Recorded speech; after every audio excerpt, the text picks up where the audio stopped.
Afternoon light shattered across the marble lobby of the Whitmore Grand, turning every polished surface into a mirror of power Constance Whitmore once believed she controlled. Today that illusion cracked. Leon Hale walked half a step behind her, his hand grazing her back with a softness that hid the steel pressing into her spine. "Smile," he muttered. "Your staff is watching." Constance did because she had no choice. The chandelier's reflection caught the tremor in her fingers, the fear she buried under perfect posture. No one in the lobby noticed. No one except the janitor she had passed 100 times without a word. Her hand dipped subtly, tracing 3 shapes he recognized instantly. A silent language meant for someone else. A warning no one else would ever see. Leon leaned in, voice low, calm, deadly. "Try anything and this ends badly." But the janitor had already stopped mid-stride. He knew exactly what she had just asked him to do. And he knew the price. If this opening grips you, like the video and subscribe to Canada's Heartfelt Tales for more powerful stories. The moment Constance passed the janitor, the hotel's polished calm began to warp. Silas Henry kept his head down, pretending to wring out his mop, but every sense sharpened. The marble floor reflected the scene with cruel clarity. Her stiff posture, the man's controlled movements, the brief glint of metal through fabric.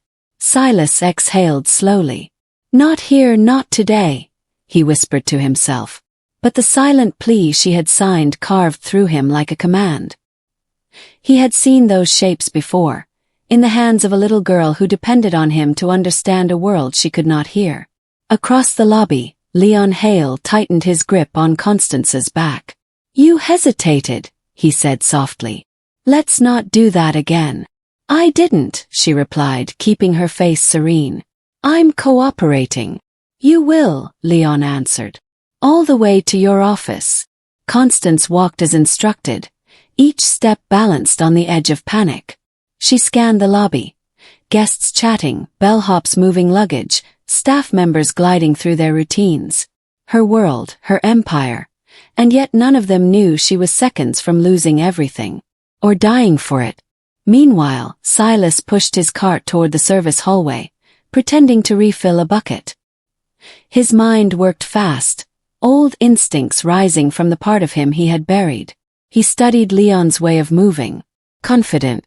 Too calculated to be impulsive. He was a man who believed he owned the moment. Men like that made mistakes only when forced into corners. Silas grabbed the wall phone and dialed the security extension. "Audrey, it's Silas from Day Shift. We have a situation." "You never call this line," Audrey Finn replied. "What's wrong?" "The CEO is being coerced. Armed escort. Tall man, black suit. He's guiding her toward the executive wing." Audrey didn't waste breath. "Stay on the line." He heard her switch channels, her voice becoming clipped and professional. "Level 3 alert. Silent protocol only. Reroute staff away from executive halls. Lock stairwell cameras to manual control. No alarms." Then her focus returned to him. "Silas, how do you know she's in danger?" "She signed it," he said. And she meant every word. Audrey didn't ask another question. She trusted him, even though Silas had never asked for trust. Above them, Constance stepped into the elevator with Leon. The doors slid shut, swallowing the last traces of safety. Leon pressed the button for the top floor. "I need your signature, Miss Whitmore." "Nothing more. A simple transaction." "A hostile takeover is never simple," she said. He chuckled. "Yours will be." She kept her eyes forward, using the chrome reflections to watch his movements. He didn't notice. Dangerous men rarely looked down. On the floor below, Audrey watched the feed. "Silas, they're heading to conference room 3. If we don't intercept this properly, we'll have a hostage barricade." "Then don't let it get that far," he replied. He left his cart and walked with purpose now. Not the quiet glide of a janitor, but the measured pace of a man reclaiming an old life he thought he had abandoned. When Leon pushed Constance into the conference room, the city skyline framed them like spectators.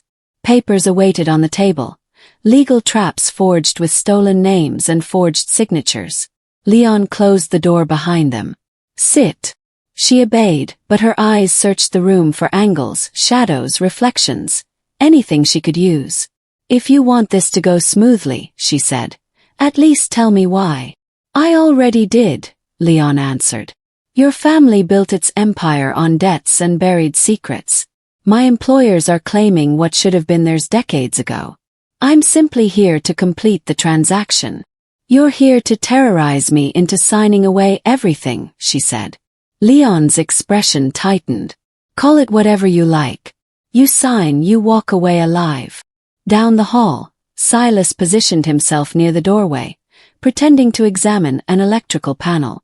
Audrey approached quietly with two off-duty officers who worked hotel security on weekends. Lights are on manual override, Ronnie, the tech specialist, reported through the comms. Cameras recording. Audio muted. Good, Audrey whispered. We move on Constance's signal.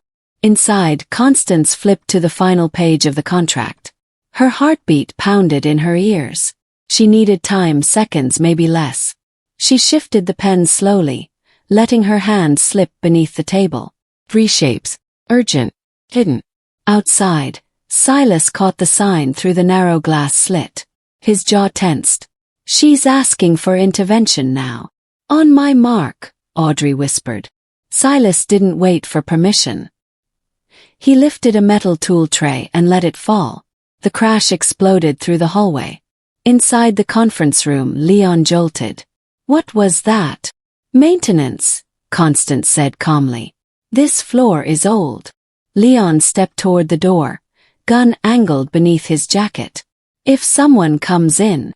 They won't, she said. This hotel is trained to stay out of executive affairs. That was true. But today the hotel had learned something new. Audrey lifted 3 fingers, lowered them one by one. She pushed the door open. Mr. Hale, step away from her. Leon spun, weapon drawn, eyes sharp with calculation. Back off. Constance ducked beneath the table as the officers surged forward. Leon grabbed her arm, but she twisted away, slamming her elbow into his ribs with precise force. Pain shot through his breath, not enough to stop him but enough to break his rhythm. Silas stepped into the room at the same moment Ronnie cut the lights. Darkness swallowed everything. Leon fired blindly. The bullet hit the wall. Officers moved low, practiced. Someone lunged. A struggle erupted. Bodies thudding against furniture. Grunts slicing through the dark. Then with a soft thump, the light returned. Leon lay pinned on the floor, wrists bound. His gun kicked across the carpet. His perfect suit now wrinkled and dirted by reality.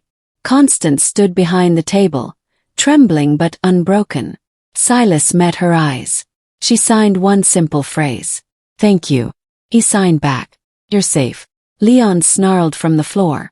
You think this changes anything? You think you've won? Audrey crouched beside him, her voice low and icy.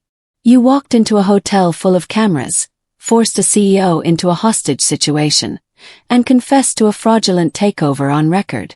You're done. But the justice didn't end there. 2 months later, Leon Hale stood in a courtroom, no longer the immaculate predator but a man in chains. Evidence lined the prosecution's table. Every forged document, every blackmail attempt, every step he took through the Whitmore Grand. Constance testified with poise. Silas testified with quiet conviction. Audrey presented security footage that dismantled every lie. The jury returned in 36 minutes. Guilty. On all counts. Leon's face twisted as the judge delivered the maximum sentence. He wouldn't see freedom again for decades. His corporate backers were exposed, indicted, stripped of their assets. The empire they tried to steal collapsed under the weight of their own greed. For Constance, justice wasn't enough. She rebuilt her company with a new mission, one that didn't rise on polished marble, but on respect for the people who kept the building alive. Under her direction, the hotel launched programs supporting employees' families, accessibility initiatives, and silent alert systems designed by Silas himself. On the day the new program launched, Matilda, Silas's daughter, stood beside a plaque bearing her name. Constance knelt and signed to her carefully. "Your father saved lives." Matilda grinned and signed back. "I know." Silas watched them, pride filling every part of him that had ever felt invisible. For years he had lived in the background, unnoticed, unvalued. Now the world he kept safe finally saw him, fully, clearly, and with gratitude. Yet the most powerful moment came later that evening. As the sun dipped behind the skyline, Constance approached Silas near the same lobby where their fates had collided. "I owe you more than thanks," she said. "I owe you change." "You already gave it," he replied. "And you've given it to everyone else too." She shook her head gently. "The truth is, you gave this company its humanity back." Silas wasn't used to praise, but he accepted it, not for ego, but for the little girl waiting at home who needed him to believe he deserved the life he was building. The night shift janitor passed them quietly, pushing his cart along the polished floor. This time, Constance nodded at him with genuine warmth. The man smiled, surprised but grateful. For the first time, the hotel wasn't divided into those who were seen and those who were not. It had become a place where every person mattered, where justice had a face, where silence could be a warning, a plea, or a lifeline, depending on who cared enough to notice. And far across the city, locked in a concrete cell, Leon Hale received news that his co-conspirators had turned on him. His assets were seized, and the empire he hoped to control was now funding the very people he had underestimated. His final moment of clarity hit with brutal truth. He hadn't just lost. He had been defeated by the people he overlooked. And that was the justice the world needed to see. In the months that followed, the Whitmore Grand felt different, lighter, as if the walls themselves had finally exhaled. Constance walked its halls with a steadiness that came not from authority, but from understanding what nearly slipped through her hands. She no longer moved above the people who kept the hotel alive. She moved among them. And every time she passed Silas, she offered a quiet nod, a gesture that carried more weight than any speech. Silas accepted his new role with the same quiet resolve he once used to push a mop across marble floors. He didn't chase recognition, but it found him anyway. In the safer hallways he designed, in the families who now felt seen, in Matilda's proud smile every time she visited the lobby and waved at staff who greeted her by name. Constance had once believed strength meant perfection. Now she understood it lived in the courage to face truth, even when it came from someone the world overlooked. And Silas, who never asked to be a hero, had proven that clarity doesn't always come from the top. It often rises from the shadows, carried by those who refuse to look away. One evening, as the last light slid across the marble, their reflections crossed on the floor. Two lives changed by a moment of silent courage. It was a reminder that real power is not taken. It's shared. If this story moved you, please like, share, and help Canada's Heartfelt Tales grow by subscribing today.